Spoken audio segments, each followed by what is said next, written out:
Imagine finding something discarded, something nobody wanted, giving it a new life, only for someone to demand it back years later because they suddenly see its value. What would you do? This isn't just about a forgotten item, it's about family, memory, and the strange, often ugly, truth of what we truly value, or rather, what we think we value. Before we dive deep into this family feud, do me a huge favor, like this video, subscribe to the channel, and comment below with your initial thoughts. It truly helps this channel grow, and I love hearing what you think about these wild Reddit tales.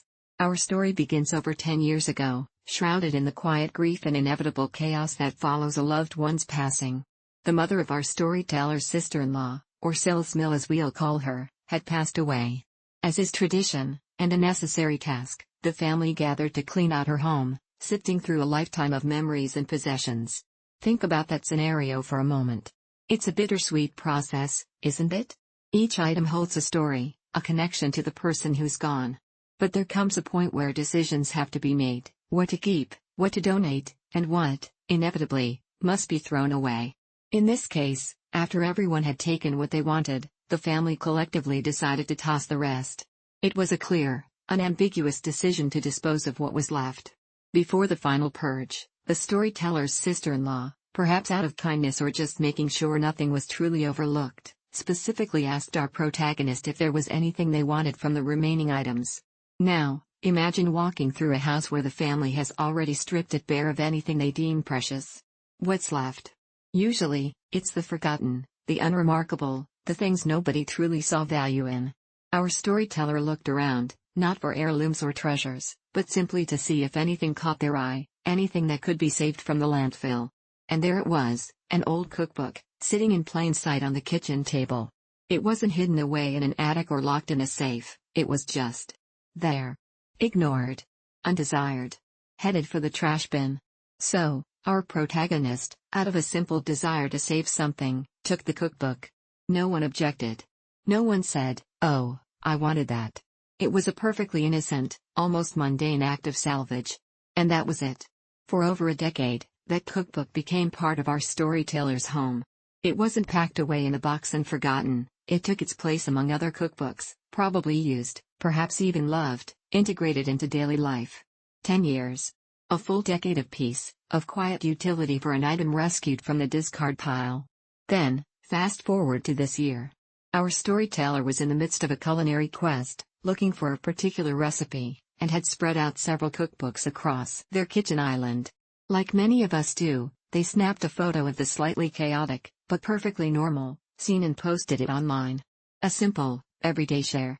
But this innocuous photo, this casual glimpse into their kitchen, unknowingly ignited a powder keg. The storyteller's brother-in-law, the son of the deceased woman, saw the photo. And there, amidst the pile of cookbooks, he recognized it, his mother's old cookbook. The same one that had been explicitly discarded and rescued 10 years prior.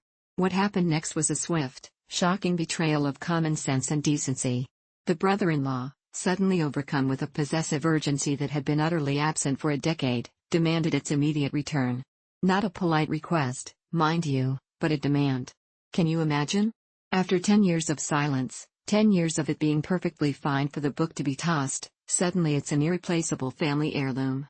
Naturally, our protagonist refused. Why wouldn't they? They hadn't stolen it, they hadn't even sought it out as a valuable possession. They had rescued it from the trash with the family's explicit consent. To give it back now would be to admit some sort of wrongdoing, to invalidate a decade of ownership, and frankly, to reward what felt like opportunistic entitlement. This refusal, however, didn't just end the conversation, it sent shockwaves through the entire family. What began as a simple disagreement quickly escalated into a full-blown uproar. The family, once seemingly united in their decision to discard the cookbook, splintered. Half sided with the brother-in-law, supporting his sudden claim to what he now perceived as a rightful inheritance.